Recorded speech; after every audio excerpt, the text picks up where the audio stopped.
San tao sa he tông một đi qua đâu có chân nàng sao tập mẹ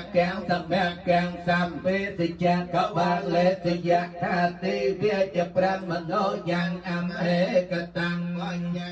và sam bắt cho ca giặc tất cả nàng cả tham mà nàng cả sang cả nam sa bút túc sa bút sáp sa bút rung sa phí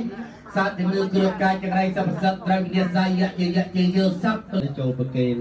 បើហេតុជាហើយនឹងបច្ច័យ4មកចូលប្រកេននឹងសុំនឹងគេស្ដាប់ធម៌ដែរគេស្ដាប់ធម៌ដែរកុំប្រដេញ សិទ្ធិពលជីស្រីមង្គលបលសុខគ្រប់ប្រការកើតមានដល់បងប្រុសបងស្រីក្រុមគ្រួសារគុណចៅប្រុសស្រីញាតិញោមទាំងអស់ដែលចូលរួមចម្រើនព្រះបរិត្តនៅក្នុងគេហដ្ឋានរបស់បងប្រុសបងស្រីក៏សូមឲ្យបានសេចក្តីសុខអាយុយឺនវែងសុខភាពល្អហើយប្រធានបងណាសម្បត្តិណាបច្ចុប្បន្នអនាគតនោះដីក៏សូមឲ្យបានជាវិជ័យរួចផុតจากទុក្ខទាំងអស់គ្នាកុំបីឃ្លៀងឃ្លាតឡើយសូមអនុមោទនា